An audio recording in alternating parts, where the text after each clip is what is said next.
was a director in the company that provided electronic security for the World Trade Center and Washington's Dulles Airport, both involved in September 11th? None other than the president's younger brother. From 1996 to 2000, Securacom installed what was referred to as a new security system at the World Trade Center.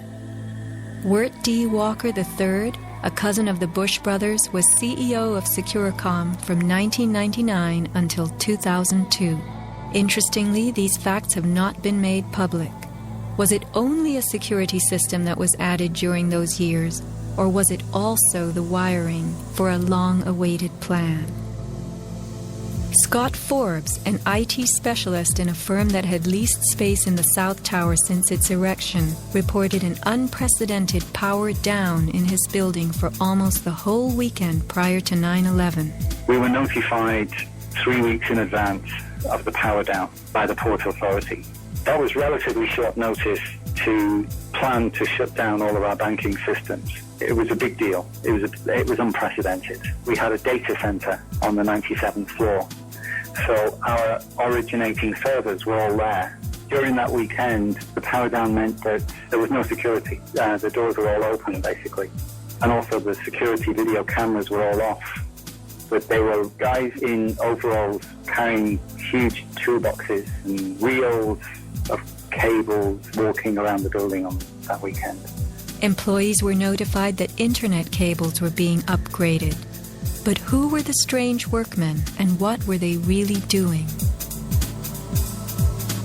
All the power was shut down. If there was a power down, that meant that everything was gone in terms of security, in terms of access to the building. So anybody could have gone there and do any kind of setup. Having worked overtime to get his company's servers back up, Scott took the day off on September 11th. As he watched the towers collapse from New Jersey that morning, he was sure this had been the purpose of the mysterious weekend work. Scott notified many authorities, including the 9/11 Commission, about the unusual and lengthy power outage, but was ignored. Ben Fountain of Fireman's Fund spoke of unusual evacuations ordered at the Twin Towers during the weeks before September 11th. Others reported that the security alert was inexplicably lifted 5 days prior and bomb-sniffing dogs were removed. What would the dogs have discovered had they remained on duty?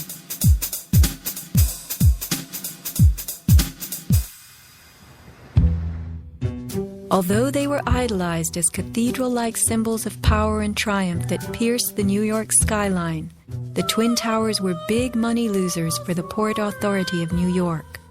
They cost millions a year to equip with the basics: electricity, water, heat, air conditioning, sewage, and even oxygen, being airtight.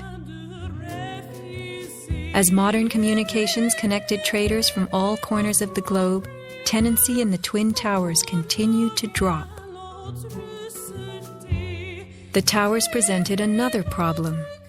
Decades ago, their steel beams had been sprayed with fireproof asbestos, a cancer-causing material banned from use in building in the mid-1980s.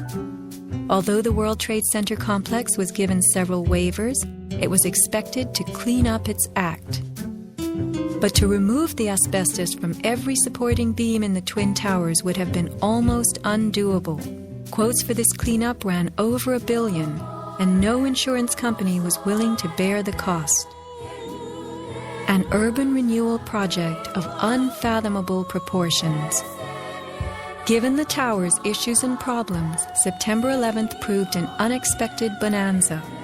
The Trade Center was built in the 1960s to revive a rundown area of New York, and 40 years later, urban renewal could again take place. 2 white elephants were removed, and a brand new complex is in the works. As last survivor William Rodriguez climbed the stairwell to rescue people, he remembers a very strange thing. As I stood there on the 33rd floor, I heard very strange noises on the 34th floor. Now, the 34th floor was an empty floor, a floor that did not have any kind of walls, or it was a construction floor. It was totally hollowed out. There was nothing there, and I heard very heavy equipment being moved around, and it sounded like dumpsters with metal wheels being moved around, and I got scared because I knew it was an empty floor. Nobody was supposed to be there. As a matter of fact, not even the elevators stopped there. You have to have a special access key to open the door on the 34th floor. So to find that there were strange noises there, and I continue actually bypassing that floor because I didn't dare to open the door on the 34th floor. Something told William Rodriguez not to mess with the 34th floor. I got scared. Yet William Rodriguez was not a man who was scared that day. He remained in a burning building against firemen's orders, endangering his own life as he saved the lives of others. What could have been happening on the 34th floor?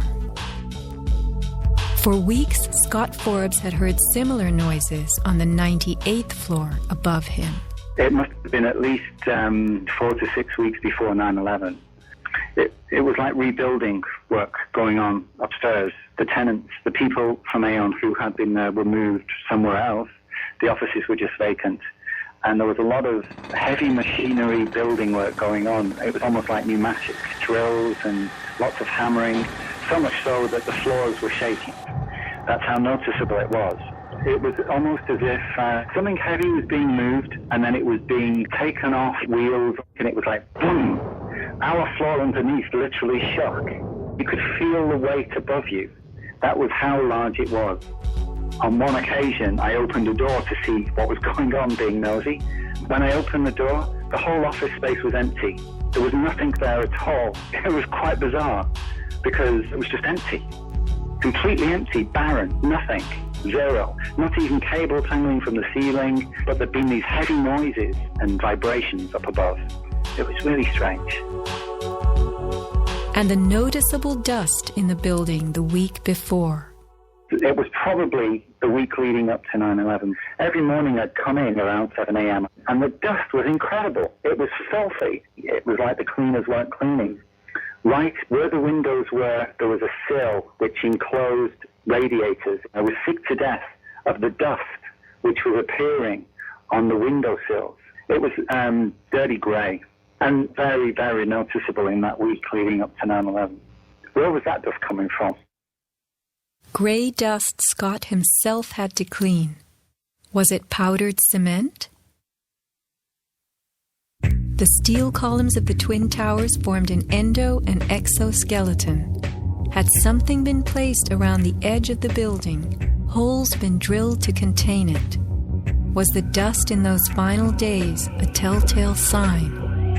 As white elephants, the buildings were full of vacant offices. Tenants could be temporarily moved around for upgrades as Aon was, and a plan arranged to perfection. Was the strange construction that could be heard but not seen going on all over the towers? Larry Silverstein took possession 6 weeks before September 11th, when the strange construction began. Were the sounds that scared William Rodriguez the last of the rats as they left a sinking ship?